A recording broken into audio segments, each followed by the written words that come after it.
পূর্ব মেদিনীপুরের ময়নায় তৃণমূল নেতৃত্বদের নিয়ে বৈঠক করলেন মন্ত্রী বেচারাম মান্না। এছাড়াও উপস্থিত ছিলেন তৃণমূল সাংগঠনিক জেলার সভাপতি সুজিত রায় সহ অন্যান্য নেতৃত্বরা।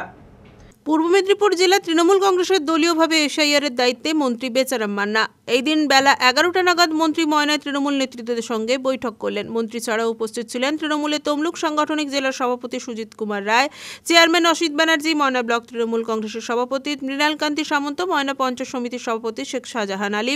আলোচনা হয়েছে, যেটা আমাদের মন্ত্রী মাননীয় মন্ত্রী বেচারাম মহাশয় এসেছিলেন। একটাই কথা যে কোনো ভোটার বৈধ ভোটার যাতে বাদ না যায়, বা মৃত ভোটার যারা আছে তারা বাদ যায়, ডবল ভোটার আছে তারা বাদ যায়। একটাই দলীয় ইনস্ট্রাকশন আমাদের যুব নেতা অভিষেক বন্দ্যোপাধ্যায় দিয়েছিল। অভিষেক বন্দ্যোপাধ্যায়ের নেতৃত্বে আমাদের আজকে বেচারাম মান্না আমাদের মাননীয় মন্ত্রী পশ্চিমবঙ্গ সরকার উনি এসেছিলেন। উনি একটাই বার্তা দিয়ে গেলেন যে কাজ দ্রুতগতিতে করতে হবে। নির্বাচন কমিশন যে কোনো সময় এটাকে বাতিল করার কিছু চেষ্টা করছে, তাদের একটা প্ল্যানিং আছে। তাদের প্ল্যানিং থেকে আমাদেরকে সরে আসতে হবে, তাদের ঊর্ধ্বে আমাদেরকে উঠে যাতে কোনোভাবেই কারো নাম না বাতিল যায় বৈধ ভোটারের, তার জন্য আমাদেরকে সমস্ত ব্লকের নেতৃত্বদেরকে নিয়ে বসে আমাদেরকে এই ইনস্ট্রাকশনটা দিয়ে গেছে। বাচ্চা নিয়ে কি কোনো বার্তা দিয়েছেন? বাচ্চা নিয়ে এখন কোনো রাজনৈতিক বার্তা নয়, একটা বার্তা হয়েছে যেটা ভোটটা যাতে সকলের প্রত্যেকেরই থাকে তার জন্য এই বার্তাটা দিয়েছে। পূর্ব মেদিনীপুর জেলা পরিষদের বন এবং ভূমি কর্মাধ্যক্ষ অভয়া দাস, ময়না ব্লকের তৃণমূলের যুব সভাপতি নির্মল বেরা।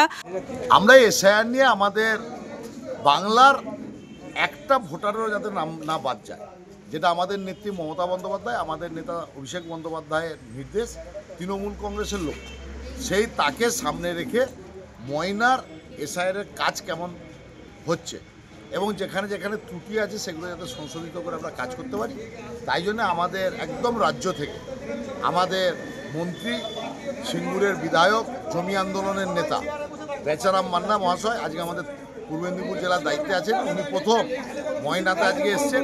ময়নার পর দিয়ে গোটা জেলায় 9 দিন ধরে উনি তমলুক সাংগঠনিক এবং কাঁথা সাংগঠনিক বিভিন্ন জায়গায় কাজ করেন। সেটা নিয়ে আমরা বাগচা নিয়ে দেখুন, বাগচাতে এনআইএর মিথ্যা কেসের নোটিশ পাঠিয়ে তৃণমূল কংগ্রেসকে দমন করার চেষ্টা করছে। আমরা তৃণমূল কংগ্রেসের কর্মীরা যাকে মমতা ব্যানার্জিকে আদর্শ হিসাবে মানি, তাদের কাছে এনআইএর নোটিশ আমাদেরকে ভয় দেখানোর কোনো জায়গা নেই। তো এনআইএর যেভাবে নোটিশ পাঠিয়ে তৃণমূল কংগ্রেসকে দুর্বল করার চেষ্টা করছে, আগামী দিন আমরা কয়েকদিনের মধ্যেই বাগচাতে রাজনৈতিক কর্মসূচি শুরু করব এবং যারা এনআইএর নোটিশ পাচ্ছে তাদের পাশে তৃণমূল কংগ্রেসের একজন কর্মী হিসাবে দলের রাজ্য নেতৃত্ব থেকে বুথ নেতৃত্ব সবাই পাশে দাঁড়াবে, অন্যায়ের বিরুদ্ধে প্রতিবাদ হবে। মিথ্যা এনআইএর কেস দিয়ে তৃণমূল কংগ্রেসকে দমন করা হবে। আইএনটিটিইউসির সভাপতি অভিজিৎ আদক, ব্লকের মহিলা নেত্রী সরস্বতী বাইচার সহ তৃণমূলের অন্যান্য নেতৃবৃন্দ। দেখুন, আমাদের কাজ হচ্ছে রাজ্যের মাননীয় মুখ্যমন্ত্রী, আমাদের দলের সভানেত্রী, সর্বভারতীয় সাধারণ সম্পাদক আমাদের অভিষেক বন্দ্যোপাধ্যায় এবং আমাদের সভানেত্রী মমতা বন্দ্যোপাধ্যায়, তার যে ঘোষিত কর্মসূচি যে ভোট রক্ষা, এই ভোট রক্ষার লড়াইয়ে আমাদের সর্বস্তরের কর্মীদের মাঠে নামানোই হচ্ছে কাজ। এবং সেই কাজ করতে পূর্ব মেদিনীপুরে দল আমাদের দায়িত্ব দিয়েছে। আমরা আজকে প্রথম ময়না ভিজিট করলাম।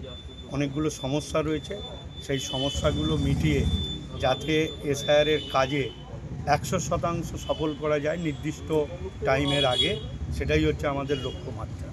আমরা এ ব্যাপারে আমাদের দলের সভাপতি রয়েছেন সুজিতবাবু, চেয়ারম্যান রয়েছেন অসিতবাবু, এখানকার আমাদের দলের সভাপতি, পঞ্চায়েত সমিতির সভাপতি, জনপ্রতিনিধি, কর্মকর্তারা সকলেই ছিলেন। দীর্ঘ আলোচনা হয়েছে আমাদের এবং আমি আশা রাখব যে আমরা দ্রুত নির্দিষ্ট টাইমের আগেই এই কাজ সমাপ্তি করতে পারি।